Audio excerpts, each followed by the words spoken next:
Welcome learners. In this session, we are going to study about intergroup prejudice and intergroup conflict. Intergroup conflict is apparent throughout the globe today, fueled by prejudice and discrimination. But prejudice, like most human phenomena, is more complex than it appears. For years, social psychology followed Gordon Allport's straightforward definition.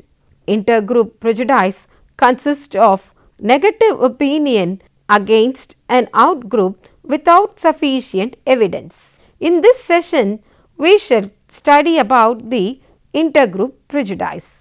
The objective of this session is to define the concepts related to prejudice and to explain the forms of prejudice, prejudice and discrimination, theories of prejudice, definition of prejudice. Prejudice can be defined as antipathy or a derogatory social attitude towards particular social groups or their members combined with the feeling and expression of negative affect. Social discrimination refers to the explicit display of negative or disadvantaging behavior towards particular social groups or their members. Prejudice is often expressed in various forms of discrimination against the target group or any of its members. Discrimination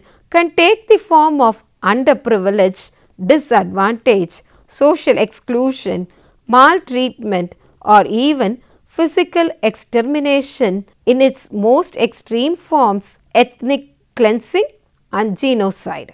In everyday life, these forms of overt and blatantly negative treatment are, however, less frequent than more subtle forms such as tokenism or reverse discrimination. Tokenism involves conceding a minor favor to the minority in order to justify negative discrimination on a broader scale.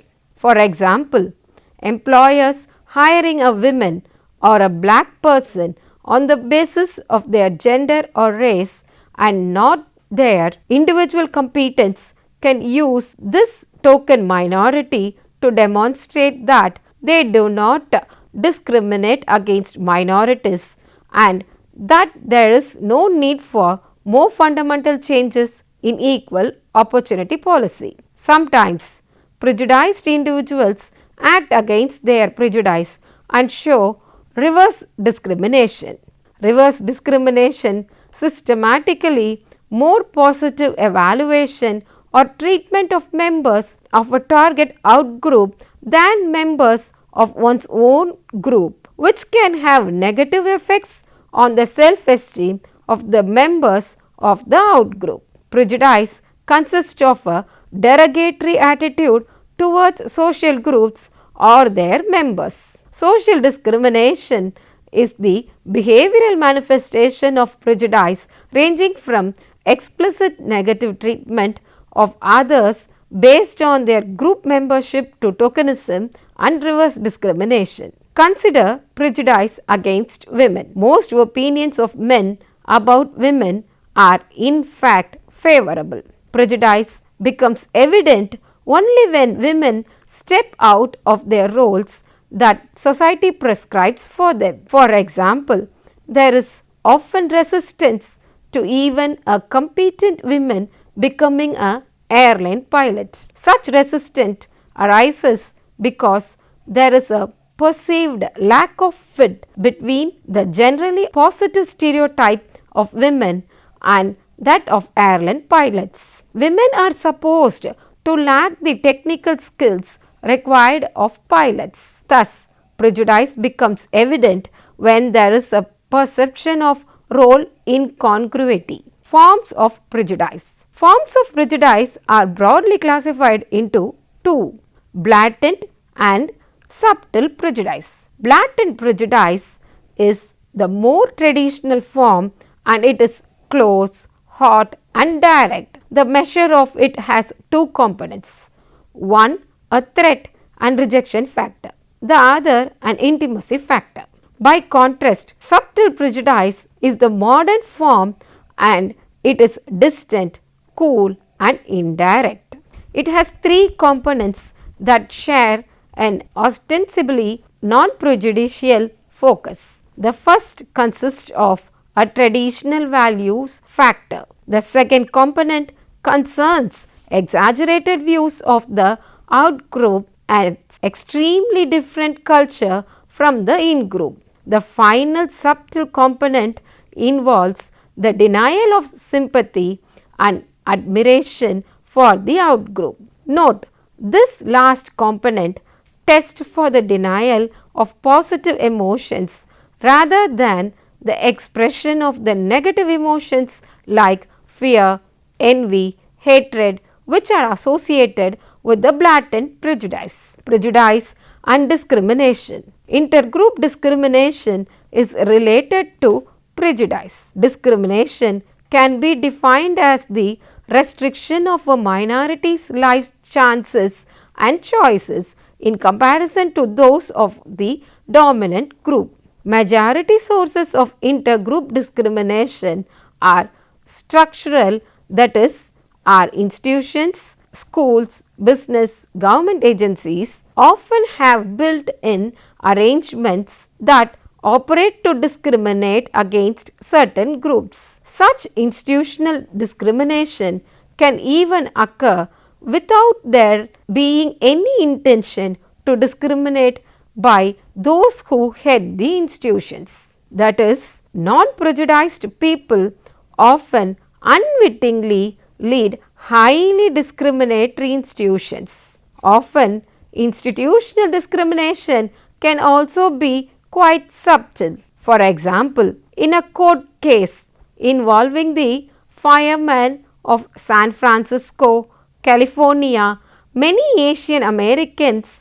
and women in general were effectively denied employment by a requirement that they must be big and strong enough to move the large heavy hoses. For years, this requirement seemed reasonable, but it turned out that modern fire hoses are far smaller and lighter. So, the federal court ruled that the fire department had to use the newer hoses and start hiring the previously excluded groups. Discrimination can also occur at the face-to-face level in intergroup situations. Here, the operating norms of the situation govern what happens largely apart from the prejudices of the participants. If discrimination against minorities and women is tolerated, even encouraged by the larger institution, norms soon develop for discrimination to flourish in situations throughout the institution, and even the unprejudiced may become involved. By contrast, when discrimination is not tolerated by the institution, even extreme bigots avoid discriminating for the fear that they would lose their jobs were they to act out their belief. It is at the individual level of analysis that prejudice becomes a major factor in intergroup discrimination. Studies conducted by social psychologists throughout the world find that prejudice strongly predicts discriminatory behavior and intentions when the situation norms do not relate to the intergroup behavior. The causes of prejudice. Like intergroup discrimination, the causes of intergroup prejudice involve all three levels of analysis like structural, situational and individual. Historically, conflicts and such institutions as slavery create at the societal level norms of discrimination, hatred and resentment that last for years. Most people conform to these or long established societal norms and develop prejudicial attitudes simply as part of their adaptation to their life situation. In other words, many people who are prejudiced are simply conforming to prejudicial norms, and it is in the air they breathe.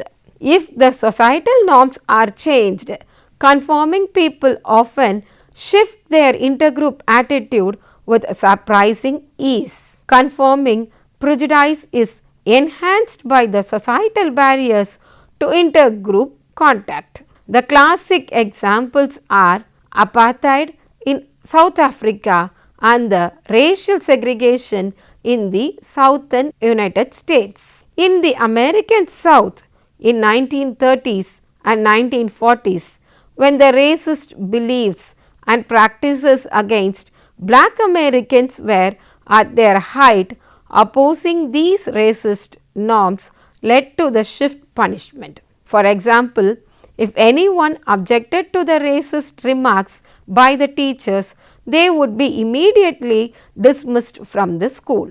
Punishments for black Americans violating the norms were much more severe. These same negative societal norms also poison intergroup situations. The dominant group is expected to be commanding, the less powerful group subservient. Blatant forms of discrimination are likely to become established if there is threat, especially threat to the dominant group itself. Then greater discrimination and prejudice are typically invoked. Such situations are likely to increase the power of the societal norms and make them seem justified. But not all prejudice derives from conformity to the societal norms. Social psychologists have shown that some people seem especially prone to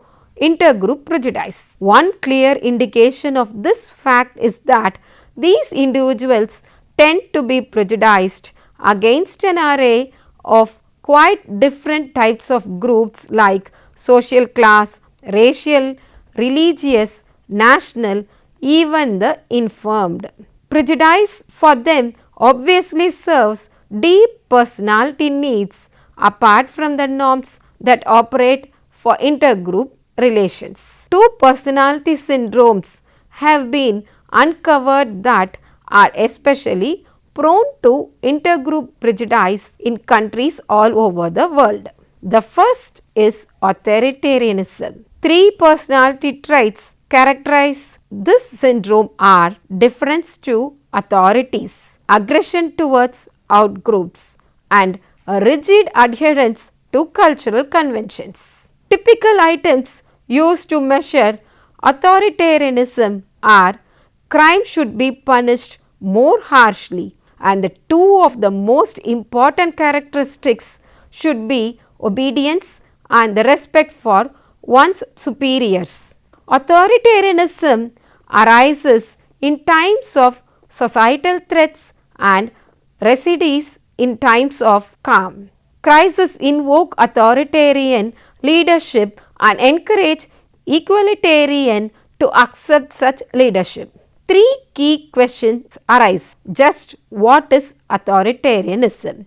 What are its origins? And why does it universally predict prejudice against a wide variety of outgroups? The remarkable global consistency of research results suggest that the authoritarian personality is a general personality syndrome with early origins in childhood that center on universal issues of authority. Recent work on the syndrome's origins connects authoritarianism with attachment theory. Rejection by an early caregiver, often the mother, leads to an avoidance attachment style that closely resembles the authoritarian personality. Developed early in life, authoritarianism later leads to the conditions and behaviors that in turn generate intergroup prejudice. For example, authoritarians more often feel politically powerless and that modern life is too complex and bewildering. These both are predictors of prejudice. Situational factors are also involved. Authoritarians tend to associate with others who are prejudiced, and they tend to avoid contact with outgroup members, a major means for reducing prejudice. Thus, authoritarian personality concept is useful tool for social psychology to understand a range of important social phenomena. It has stood the test of time and an abundance of research, but it operates at the individual level of analysis. Writers often erroneously employ it to explain societal phenomenon, a compositional fallacy that incorrectly assumes societal processes are mere composites of individual behavior. A second personality correlate of generalized prejudice is social dominance orientation. It is positively related with authoritarianism. Individuals with this orientation regard the world as organized in a strict hierarchical fashion, with some groups deservedly superior and dominant.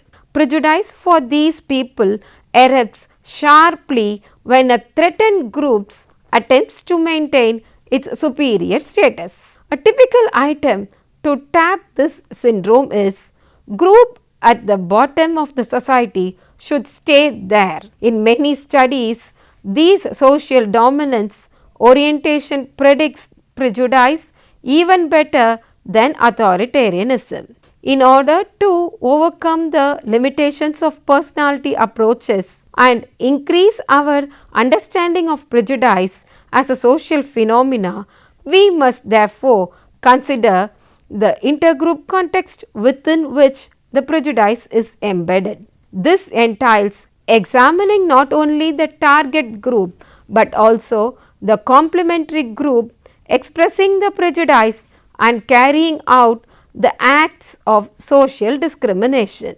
Remedy to reduce prejudice. One major remedy is through intergroup contact under optimal conditions. Social psychologists repeatedly find that intergroup contact reduces the prejudice in research conducted throughout the world from Northern Ireland, India and South Africa to Australia and Costa Rica. 5 interrelated context conditions greatly facilitate the effect. The first is the equal status. The groups share equal status and power in the situation, and just as important, their member perceive equal group status to be operating. Second, interdependence. The groups share common goals and work cooperatively to achieve these goals. In this situation, cooperation between the groups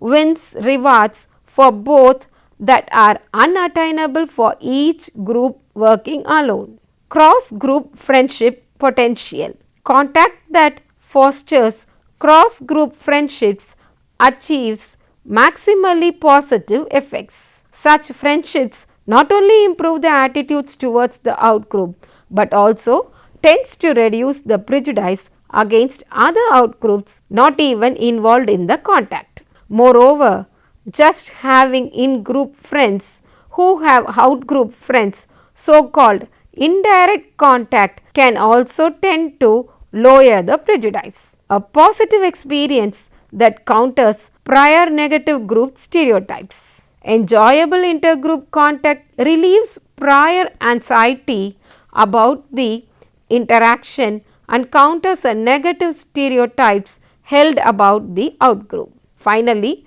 authority sanction. Finally, positive effects are enhanced when the intergroup contact has the sanction and support of authorities. Illicit contact carries the stigma of a norm violation and is unlikely to be generalized to the groups at large. These contact conditions foster positive intergroup interaction that reduces the prejudice and conflict between groups. Increasing evidence indicates, however, that these conditions are not essential.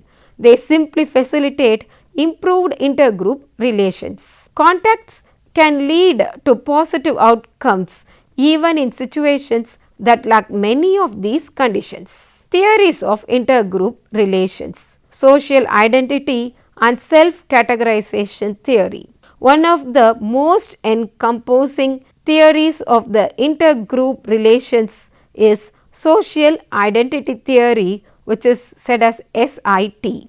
SIT is mainly concerned with the social identity or intergroup behavior, acting in terms of group rather than with the personality identity or interpersonal behavior acting in terms of self. In fact, experimental evidence shows that the self and the in-group are linked to each other, suggesting that social behavior is an expression of both individuality and individual as group member. Social identity is primarily derived from people's group memberships. SIT postulates that in relevant intergroup situations and where group membership is salient, people will act as the members of their groups rather than as individuals on the basis of their personal characteristics. One basic idea in SIT is that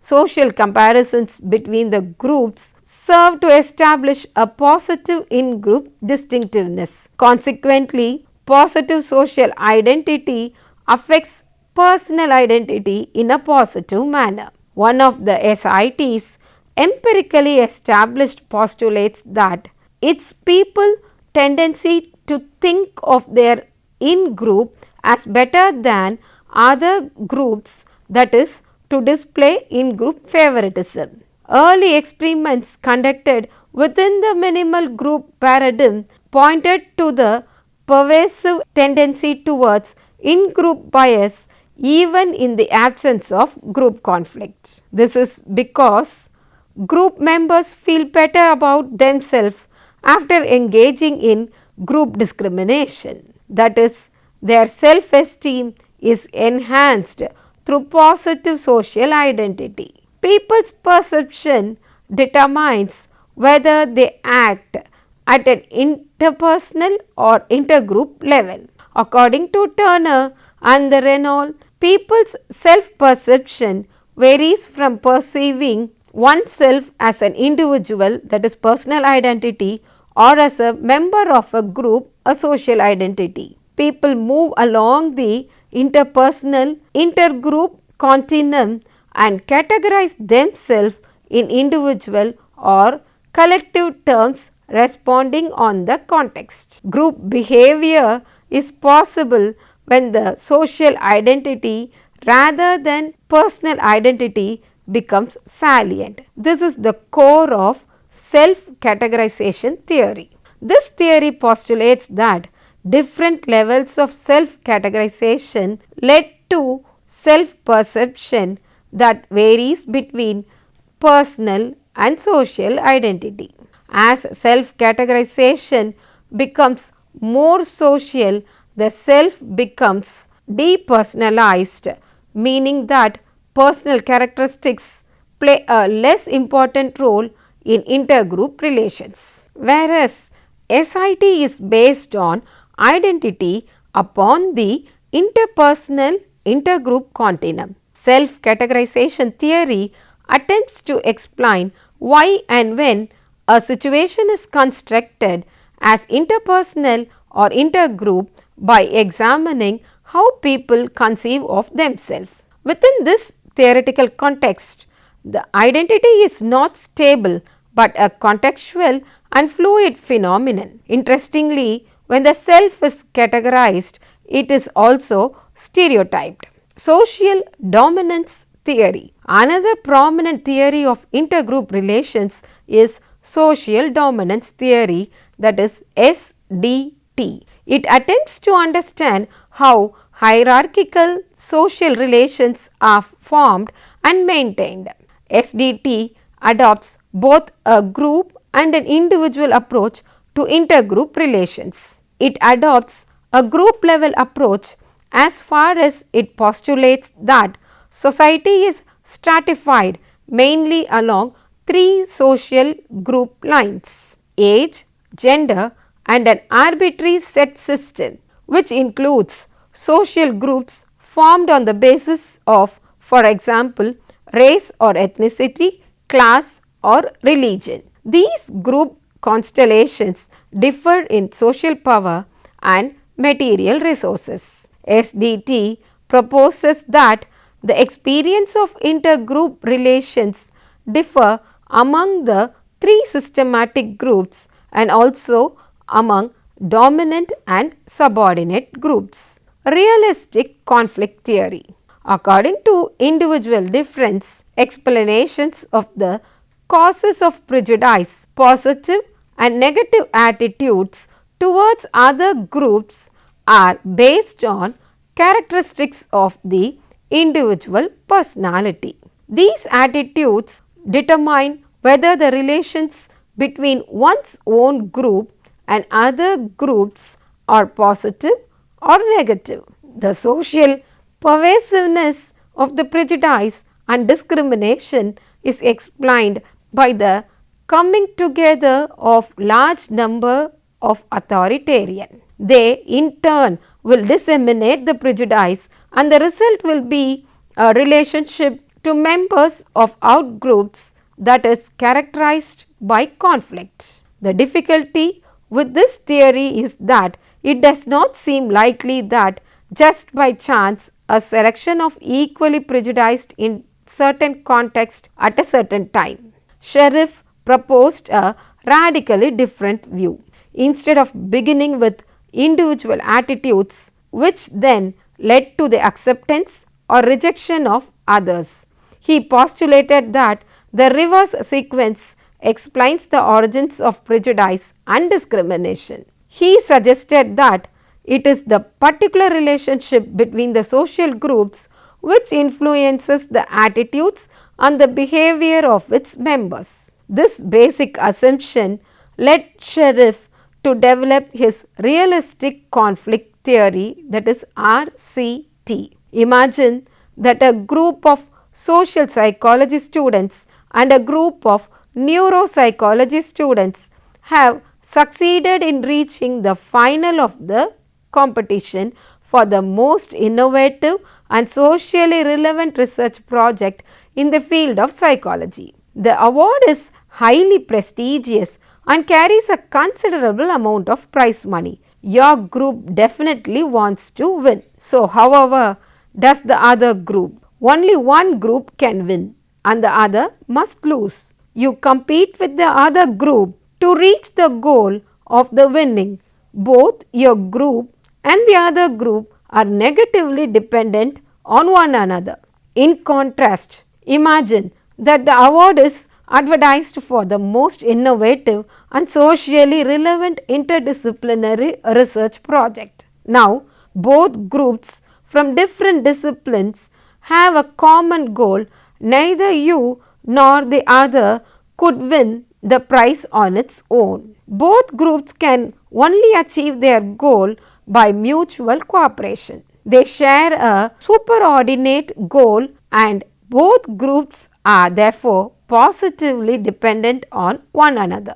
Under the condition of negative interdependence between own and other group, the other group is a barrier to achieving the own group's goal. Accordingly, members will devalue, dislike and reject the other group. In contrast, positive interdependence means that the other group is necessary and therefore highly functional for the achievement of the in-group's goal. Positive interdependence leads to more positive evaluation and greater acceptance of the other group. The type of intergroup interdependence reflects the structural conditions in which the groups can achieve their goals, such as obtaining valued goods or necessary resources. Realistic conflict theory identifies social groups and their goal relations as a basis for cooperation and conflict. Accordingly, it is the type of intergroup relationship which explains intergroup attitudes and behaviors. For Sheriff, intergroup cooperation and conflict are rational, with each group striving to maximize its share of real resources. Conclusion: in this session, we have studied about the intergroup prejudice. The causes of our prejudice are explained and the remedies to rectify the prejudice are also explained. Prejudice is a negative and a hostile attitude towards a social group and its member based on their group membership.